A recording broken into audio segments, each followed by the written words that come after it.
안녕하세요. 오늘은 안중근 재판정 참관기라는 책을 소개합니다.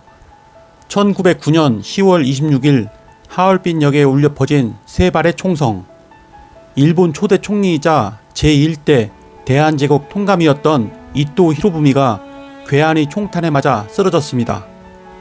이토에게 총을 겨눈 안중근 의사는 현장에서 바로 체포되어 리순 감옥에 수감되었고, 리순 관동법원 재판정에서 1910년 2월 7일부터 2월 14일까지 8일 동안 모두 6번의 공판을 받았습니다. 이 책은 바로 그 공판이 열린 치열했던 현장을 생생하게 담았습니다. 그러면 책의 주요 내용을 살펴보도록 하겠습니다. 첫 번째 공판, 1910년 2월 7일.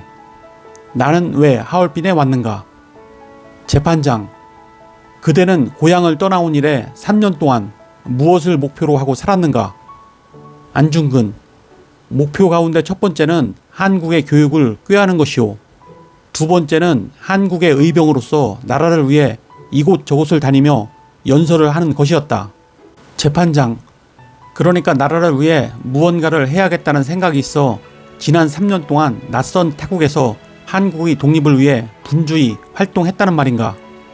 안중근, 당연하다. 그것을 위하여 최선을 다해왔다. 재판장, 그렇다면 3년 전 집을 떠날 때는 무슨 생각을 가지고 있었으며 그 동기는 무엇이었는가? 안중근, 내가 조국에 대해 품은 사상은 수년 전부터 가진 것이었다. 그런데 5년 전 러일 전쟁이 일어나던 무렵 그 뜻이 더욱 절실해졌다. 그 후 5개조 한일 조약이 성립되었고, 이어서 1907년에는 7개조 조약이 체결되었다. 이에 격분하여 고향을 떠나 외국으로 온 것이다. 재판장, 그렇다면 그때 나라의 앞날을 위해 무언가를 해야겠다는 생각을 품었단 말인가? 안중근, 그렇다. 그 이유는 다음과 같다. 1904년 러일 전쟁이 발발하자 일본 천황은 조칙을 통해 동양의 평화를 유지하고 한국의 독립을 확고히 한다는 취지의 발언을 해 한국인들은 매우 감격하였다. 그래서 일본인과 같은 마음이 되어 러일 전쟁에 참가하여 일본을 돕고자 한 사람도 적지 않았다. 그 후 러일 전쟁이 일본의 승리로 끝나자 한국인들은 마치 자기 일처럼 기뻐하였다. 드디어 한국의 독립이 견고해졌다고 믿은 것이다. 그런데 이토 히로부미가 한국의 통감으로 부임한 이후 5개 조약을 체결했는데, 이는 한국의 독립을 공고히 하겠다는 일본 천황의 발언과는 정반대 내용이었으므로 한국인들의 마음은 몹시 상하게 되었다. 그래서 이에 반발하는 백성들이 많았다. 2년 후인 1907년에는 다시 7개조 조약을 체결하도록 강요하였다. 이는 앞서 체결된 5개조 조약과 마찬가지로 한국 황제가 친히 옥새를 찍은 것도 아닐 뿐더러 총리 대신에 동의하지도 않았는데 이토 통감이 강압적으로 체결한 것이다. 이 때문에 한국인들은 위로부터 아래에 이르기까지 모두 이를 인정하지 않았을 뿐 아니라 불복한 것이다. 그리고 분개한 나머지 이를 세계에 발표하고자 노력한 것이다. 본래 우리나라는 4천년 이래 무력을 내세운 나라가 아니라 문장으로 세운 나라다. 재판장, 국가를 위해 이런 일을 하지 않으면 안 되겠다는 목표는 어떻게 갖게 되었는가? 안중근, 이토는 일본 지도층 인사로 막강한 권력을 가지고 있다. 그가 한국의 통감으로 부임하여 5개조, 7개조 조약을 힘을 앞세워 강제로 맺게 한 것은 일본 천황의 뜻에 부합하는 것이 아니므로 결과적으로 일본 천황을 속인 것이요, 한국의 모든 백성도 기만한 것이다. 그래서 이 자를 없애 오늘날 슬픈 지경에 빠져있는 조국을 구하고자 한 것이다. 그렇게 하지 않으면 한국의 독립은 도저히 불가능할 것이라고 여겨졌기에 해치운 것이다. 두 번째 공판, 1910년 2월 8일. 나 안중근, 이토를 쏘다. 다음은 이토를 수행하던 후르야가 검찰관의 조사를 받은 내용이다. 이토공을 따라 10월 26일 오전 9시경 하얼빈역에 도착하였는데, 이토공은 러시아 대장 대신과 군대를 사열하기 위해 기차에서 내렸다. 이토공이 각국 영사들이 기다리던 곳으로 가 악수를 나누고 다시 전에 있던 자리로 돌아와 몇 발짝 나아갔을 때였다. 러시아 병사들 속에서 양복을 입은 자가 갑자기 권총을 3발 정도 쏘았다. 그리고 다시 수행원을 향해 3발 정도를 더 쏘았다. 그때 괴한과 이또공 사이 거리는 고작 한간 6자, 즉 1.8m 정도였다.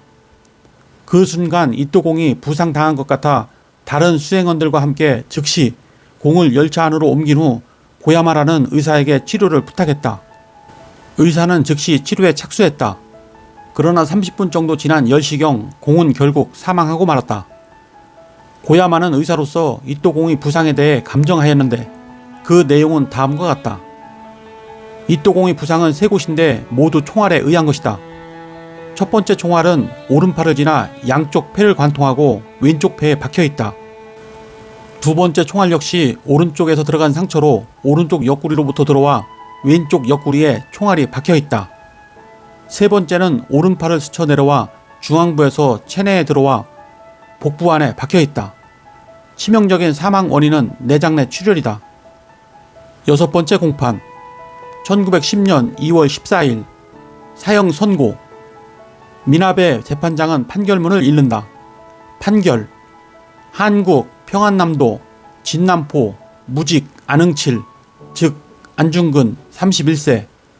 한국 경성동도 동대문내 양사동 연초상 우덕순 34세. 주문. 피고 안중근을 사형에 처한다. 피고 우덕순을 징역 3년에 처한다. 이유. 피고 안중근은 1909년 10월 26일 오전 9시경 러시아 동청철도 하얼빈 정거장 안에서 추미련 의장 공작 이또 히로부미 및 그 수행원을 살해할 목적으로 권총을 연달아 쏘아 그중 3발로 공작을 저격하여 사망하게 하였다. 또 수행원인 하얼빈 총영사 가와카미 도시히코, 비서관 모리 다이지로, 남만주 철도 주식회사 이사 다나카 세이지로에게는 각기 한 발씩 명중하여 그 손과 발 또는 가슴에 총상을 입혔다. 다른 3사람에 대해서는 피고의 목적을 달성하지 못했다.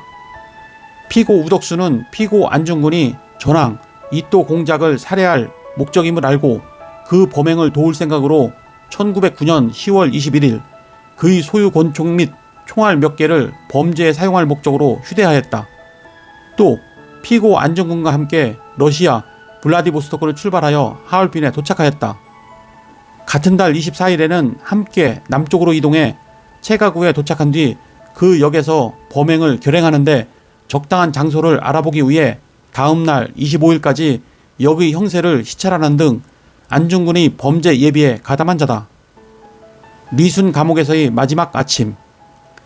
1910년 2월 14일 일본의 각본대로 사형을 선고받은 안중근 의사는 항소를 포기한 채 가로 세로 3m 남짓한 리순 감옥에서 안흥칠 역사와 동양 평화론을 집필하는데 온 힘을 쏟았다. 안흥칠 역사는 자서전이고 동양 평화론은 하얼빈 의거를 일으킨 이유를 밝힌 것이었다. 재판이 공개되지 않은 상황에서 안중근 의사는 일본인들에게 의거를 일으킨 이유를 구구절절히 설명할 필요성을 느끼지 못했다. 그래서 안중근 의사는 항소를 포기한 뒤 동양 평화론을 저술하여 후세에 거사의 진정한 이유를 남기려고 하였다. 그러나 이것마저 일본은 허락하지 않았다. 안중근 의사는 책 집필이 끝날 때까지만이라도 사형 집행을 미뤄줄 것을 요구했지만 일본은 책 집필을 마치기 전에 사형을 집행하였고 동양 평화론은 끝내 미완성으로 남았다. 1910년 3월 26일 안중근 의사는 오전 9시에 리순 감옥 사형장으로 끌려가 1시간 뒤인 오전 10시에 순국했다. 일본은 안중근 의사의 유해가 묻힌 곳이 민중들에게 공개되면 그곳이 항일운동의 성지가 될 것을 우려해 안중근 의사의 유해가 묻힌 곳을 끝까지 비밀에 붙였다.